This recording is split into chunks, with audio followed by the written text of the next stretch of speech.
You all to my channel study with Rachna Verma. और बच्चों, आज जो हम वर्कशीट कर रहे हैं वो वर्कशीट नंबर है आपकी वर्कशीट नंबर 5। और यहाँ पर ये जो है विषय गणित है और ये 6 क्लास के लिए है बच्चों। यहाँ आपको अपना नाम लिखना है, यहाँ पर आपको अपने टीचर का नाम लिखना है और डेट है 6 अक्टूबर 2020। ठीक है बच्चों, ये आपकी डेट है। ओके, आज जो हम विषय पढ़ने जा रहे हैं वो है संख्याओं की जानकारी, जिसको हम इंग्लिश में नंबर्स कहते हैं। संख्याओं की जानकारी, और हमें गुणा को समझना है, यानी गुणा को, यानी कि मल्टीप्लिकेशन इंग्लिश में कहते हैं। ठीक है, यहाँ पे देखो बच्चों, ये खाने बने हुए हैं।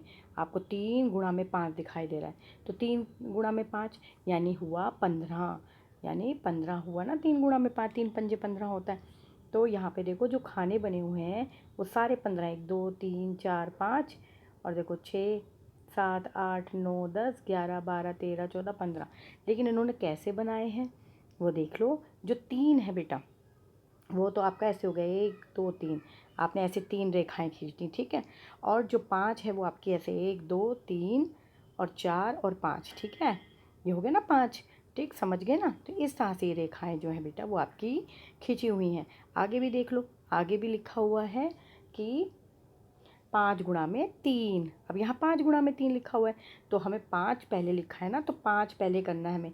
1 2 3 और 4 और 5, और 3 बाद में है, तो यहाँ पे 3 ऐसे 1 2 और 3। समझ गए ना। तो इस तरह से हमें रेखाओं को काटना है। समझ गए बच्चों। अब हम जो है, इतना हमें समझ आ गया। ठीक, ये थोड़ा सा मिटाने दो मुझे, तभी आगे बढ़ेंगे हम।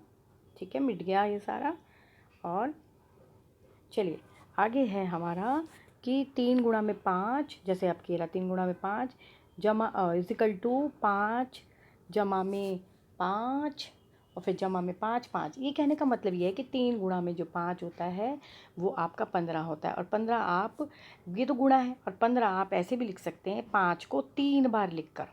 समझो बात को, 3 को 5 से गुणा किया तो आपका 15 बन गया। अब 5 कितनी बार था? 3 बार है ना। 5 को कितनी बार लिखूँ मैं? 3 बार। ये देखो, 5 1 बार, 5 2 बार, 5 3 बार हो गया। तो अगर हम 3 बार 5 को लिखेंगे और इन्हें जमा करेंगे तो भी हमारे पास 15 आएगा। तो यही हमें गुणा में समझना है और अच्छे से जानना है। ठीक है, आगे देखो बच्चों, आगे है गुणा को, मतलब गुणा क्या है, मल्टीप्लिकेशन जो है वो क्या है? वो है बार बार जोड़ना, गुणनफल और से, मतलब जैसे हम कहते हैं ना 3 गुणा 3 से इसे 3 से इसे गुणा कर दो, ऐसे। और कितनी बार, और गुणा मतलब कितनी बार। अभी मैंने बोला नहीं था 5 को कितनी बार मैं लिखूँ, तो 3 बार। यहाँ था ना कि 5 को मैं कितनी बार लिखूँ, 3 बार, तो इसलिए। ठीक है बेटा, आगे पढ़ो। आगे है गुणनखंड के बारे में कुछ रोचक तथ्य। गुणनखंड के बारे में यह है कि यदि कोई संख्या 0 से गुणा की जाती है तो गुणनफल हमेशा 0 होता है। यहाँ पे समझिए, अगर आप 3 को गुणा करते हो 0 से तो इसका आंसर आपका 0 ही आएगा। यानी कोई भी संख्या, चलो बताओ कौन सी संख्या मल्टीप्लाई करूं, बताओ। चलो 10 ले लेते हैं, 10 को अगर गुणा 0 से करेंगे तो भी 0 आएगा। यानी कोई भी संख्या अगर हम लेते हैं और उसको 0 से गुणा करते हैं तो उसका जो आंसर आएगा वो हमेशा 0 ही आएगा।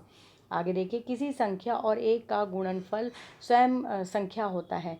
अब यहाँ पे ये कह रहे हैं किसी संख्या, किसी संख्या, चलो कोई सी भी ले लो, चलो 5 ले लेते हैं। अब किसी संख्या को हम 1 से गुणा करते हैं तो इसका आंसर हमेशा मतलब हमेशा वही आएगा जिसको आप, जो नंबर था।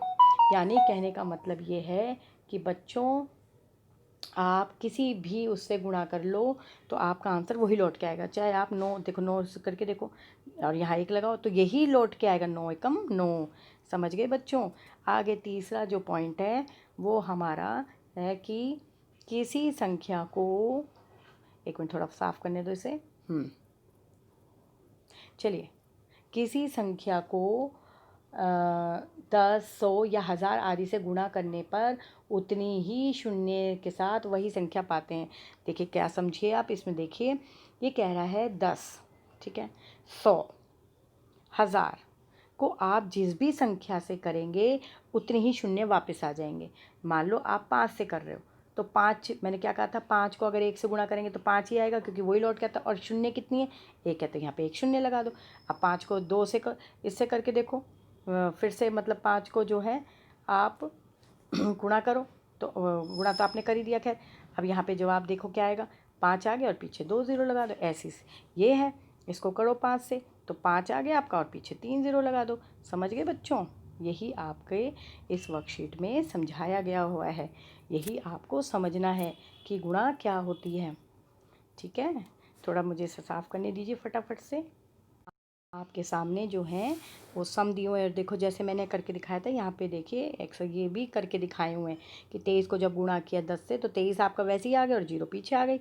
ऐसे ही अगला है आपका कि 456 को जब आपने 100 से गुणा किया तो 456 देखो वापस आ गया और पीछे आपकी 2 ज़ीरो लग गई। इस तरह से आपने खुद देख कर इस चीज़ को अभ्यास करना है।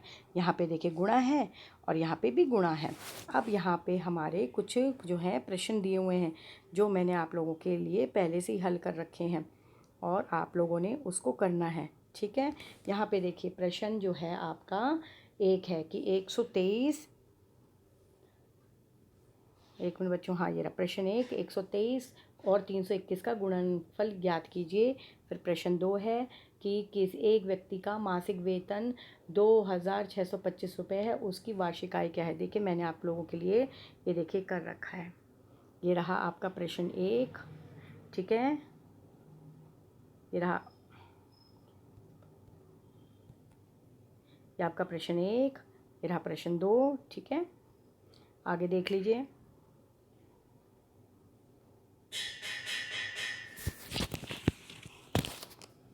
प्रश्न 1 है वो प्रश्न 1 तो खुद ही हल हुआ है। यहाँ पे देखिए प्रश्न 1 जो है वो खुद ही हल हुआ है और प्रश्न 2 खुद ही हल हुआ है।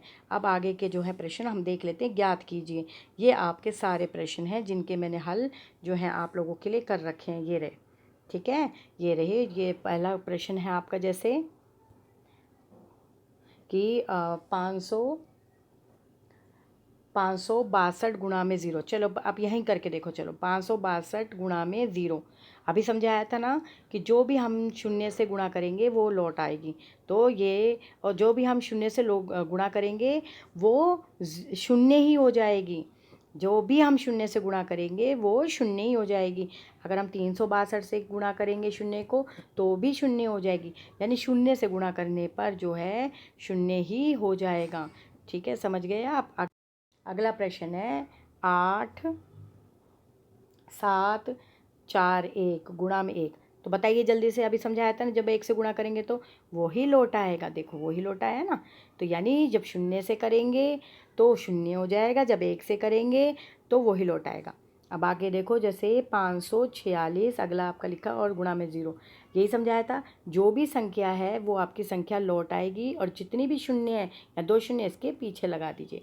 क्यों ये लौट आई? क्योंकि यहाँ 1 भी तो है, 1 से जब भी शून्य करेंगे, जब भी मतलब गुणा करेंगे तो वही लौट आएगा और जितनी शून्य वो लगा दीजिए। समझ गए बच्चों? इसी तरीके से आपने आगे का करना है। अब देख लीजिए आप प्रश्न नंबर 2, इसमें लिखा हुआ है आपके कि 4851 और 254 का गुणनखंड ज्ञात कीजिए। यहाँ पे आपको मल्टीप्लाई करना है और यहाँ पे मैंने आपको करके ही दिखाया हुआ है। मैंने आपको बताया, अगर आपको ना समझ आए तो आप यहाँ से देख लीजिए। समझ गए आप? अब आगे देखिए प्रश्न नंबर 3, कितनी आसान वर्कशीट है आपकी। और एक बॉक्स में बिस्कुट के 480 पैकेट है, प्रत्येक पैकेट में 12 बिस्कुट है, ऐसे एक कॉलम में कुल कितने बिस्कुट हैं। तो आपके लिए जो है मैंने प्रश्न को कर रखा है। ये रहा प्रश्न 3, ठीक है।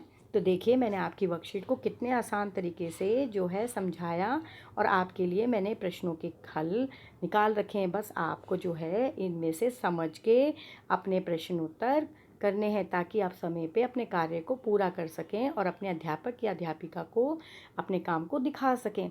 अगर आपको मेरी वर्कशीट अच्छी लगी है तो इसे अपने दोस्तों के साथ शेयर कीजिए और इसे सब्सक्राइब करिए। और सब्सक्राइब करें ताकि, क्यों करेंगे सब्सक्राइब? ताकि समय जब भी मेरी कोई वर्कशीट आए वो आपको समय पे मिल पाए और आप समय पे काम कर सको और अपने टीचर को जल्दी से काम को दिखा सको। इसलिए सब्सक्राइब करो। जो जहाँ पे वीडियो आती है वहाँ पे लाल रंग का लिखा होता है सब्सक्राइब, उसे दबाएं। ठीक है, अगर आपको मेरी वीडियो अच्छी लगी हो तो इसे आप अच्छे से समझें। और thank you so much for watching my video.